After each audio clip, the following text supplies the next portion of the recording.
The Lord be with you. And with your spirit. A reading from the Holy Gospel according to Saint Mark. Glory to you, O Lord.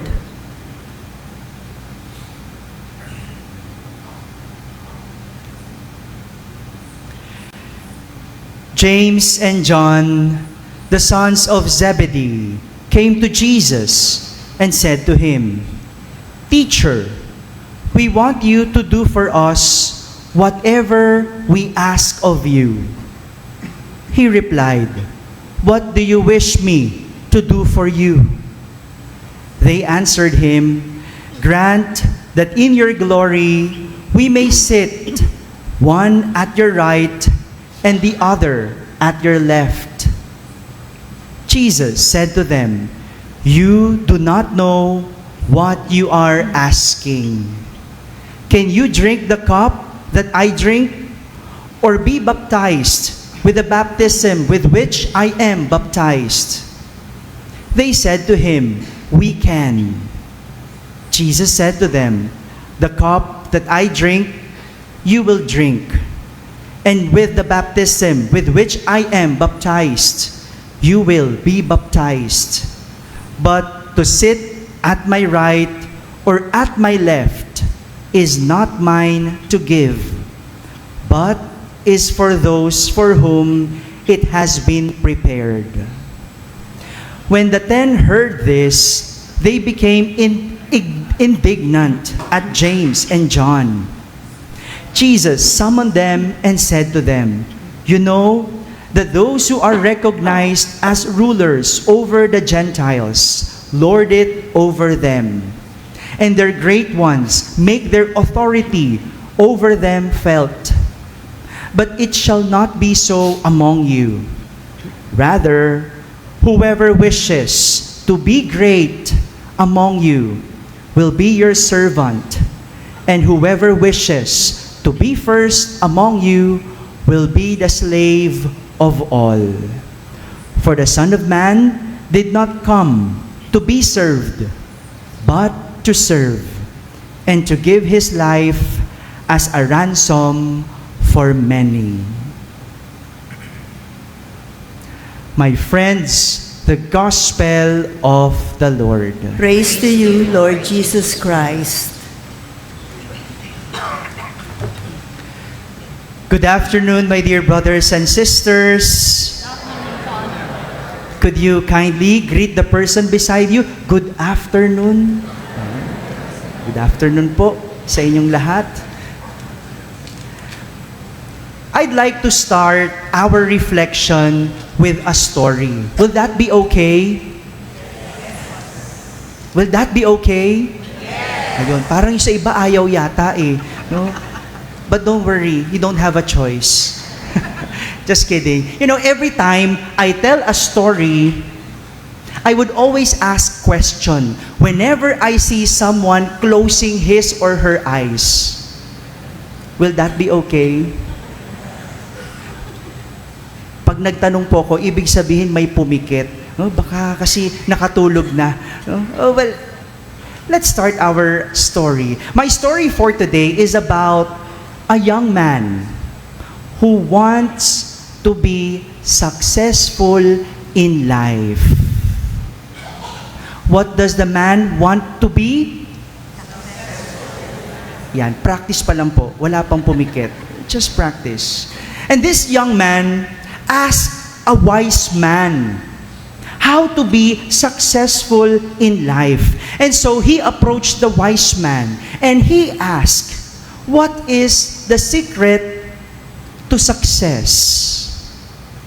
The wise man patiently listened to the man's question and told him to meet him near the river the following day for the answer.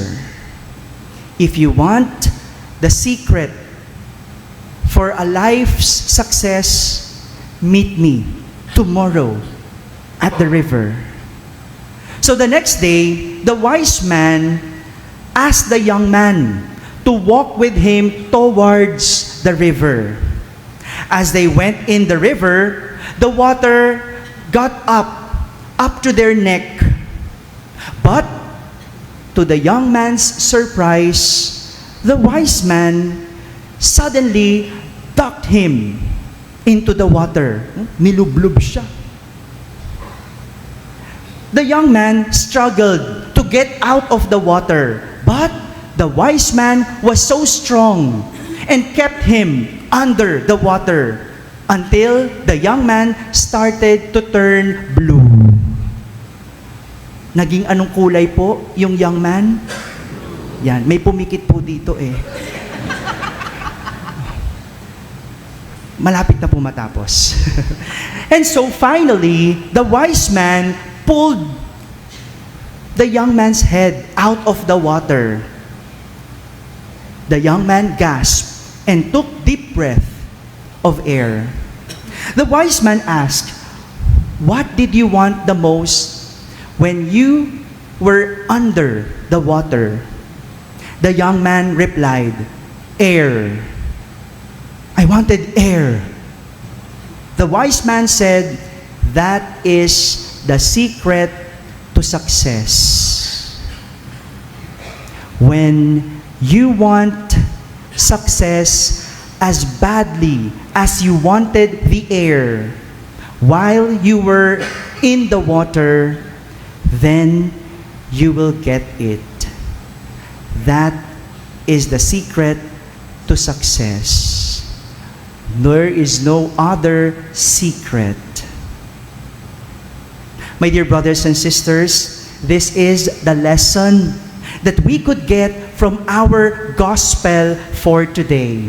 We heard the sons of Zebedee, James and John, came to Jesus and asked him to grant that they may sit one at the right and one at his left in his glory. But Jesus answered them quickly, "You do not know what you are asking. To sit at my right and to sit at my left is not mine to give, but for those for whom it has been prepared." Definitely, when the 10 heard the question, or when the 10 heard the request of the two brothers, they became indignant. Nagalit sila. Siguro, sinabi nung 10, "Aba, nalalamang itong dalawang ito." Posible ding iniisip nung 10 na ginagamit nila ang pagiging malapit nila kay Jesus para makuha nila ang kanilang gusto. O di kaya, iniisip ng 10 na nagmamadali ang dalawa na maabot ang tugatog. Sounds familiar? Sounds familiar? Is it also at times our way to attain something or to reach success? We do things out of our advantage. Nanlalamang tayo. We use others to get close to success. Humahanap tayo ng padrino. Or we think of shortcuts just to attain success. Nagmamadali at iniisip natin kung ano ang madali. Good thing, Jesus knows how to answer. You do not know what you are asking. It is not mine to give, but is for those to whom it has been prepared. Salvation is not something that you could ask for, but you work hard for. Salvation is not something that you could ask for, but you work hard for. Hindi mo pwedeng hingin ang kaligtasan. Hindi mo pwedeng dayain ang kaligtasan. Walang padri-padrino sa kaligtasan. You work hard for it. James and John were caught red-handed as they attempted to gain seats of power and prestige in Jesus' inner circle. Dito natin makikita na kahit mga santo, like James and John, may mga pagkakamali din. They committed faults and mistakes. 4 mistakes that these saints did. First, they failed to listen to Jesus' words about humility and sacrifice. Di ba? Paulit-ulit na tinuturuan sila ni Jesus kung paano maging humble, kung paano mag-sacrifice. But in the end, it's as if they did not learn anything. Second, mistakes. They failed to understand the nature of the kingdom of God. Hindi naman lingid sa kaalaman na laging nagtuturo si Jesus kung paano maabot ang langit. And yet, they failed. They failed to learn about the kingdom of God. Third failure, they failed to follow the example of Jesus' own humility. And lastly, they tried to use their privileged position for their personal gain. Kaya hindi natin masisisi kung bakit nagalit yung 10 alagad. But you know, what is important is not the failures that they have committed. What is important about the 2 is that they rebounded and recovered from their fall. Totoo, nagkamali sila. Pero mas mahalaga, bumawi sila sa pagkakamali. At kaya sila mga santo, hindi dahil sa hindi sila nagkamali, kundi dahil sa kabila ng pagkakamali, sila ay nagbago at bumawi. Sila ay nagbago at bumawi. Today, we remember Saint John Paul II as we celebrate our novena to our second patron saint. Saint John Paul's journey to sainthood was not out of privileged position. Hindi como santo papa siya noon, santo na siya. Well, not all pope became saints. Not all pope. And not even priests. Hindi niya ginamit yung posisyon niya. Kaya siya santo. Well, Karol Joseph Wojtyla, before becoming a priest and later on a pope, worked in a quarry and as a stage actor. Si Pope pala, no? Artista pala noon. No? Siguro sa panahon natin ngayon, pwedeng siya yung isa sa mga pumipila, no? Sa Big Brother's house. Di ba? Ang daming gusto mag-artista, no? So, pwede pala. No? He worked in a quarry. Imagine that. A very menial job. He worked. But when his father died, he decided to enter the seminary. For the reason, he lost all his loved ones. Yun lang ang dahilan niya. Bakit siya pumasok sa seminaryo? Wala na rin lang man akong magulang, wala na rin lang man akong mahal sa buhay, papasok na lang ako sa seminaryo. Parang kawawa naman kami mga pari, ganun pala, no? Pag wala nagmamahal, magpari ka na lang. No, but, what does that mean? Ganun lang kasimple. Walang something mystical, walang something kakaiba. Just simple and ordinary as that. But Pope John Paul worked his way to salvation and to sainthood until he became a pope. And as a pope, he traveled the whole world to promote greater understanding between countries and religions. And he campaigned against political oppression, violence, and materialism. Looking at Saint Pope John Paul's journey to sainthood, I could say it is not far from our own journey, which started from the lowest. There were also struggles and failures. But what is important is that he did not stop.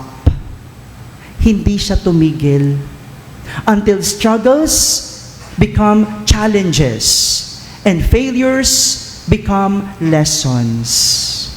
My dear brothers and sisters, salvation is not something that you ask for, but you worked hard for. Don't stop. Work hard. There is no shortcut to success, as there is no shortcut to salvation. It is not even about greatness, it is about consistency. Amen? Amen.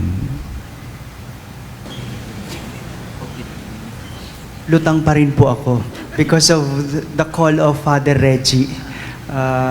I'd like to ask for your prayers. This is my first time to become a parish priest. As a 7-year-old priest, I don't know if I can do it. But the message of the gospel for today is something that I should carry on throughout my journey as a priest. That success is like salvation, that you could not ask for it, but you should work hard, consistently for it. So kung kaya ko ba maging parish priest, hard work, and by the grace of God. Thank you po. The Lord be with you. And with your spirit. Bow your heads for God's blessings.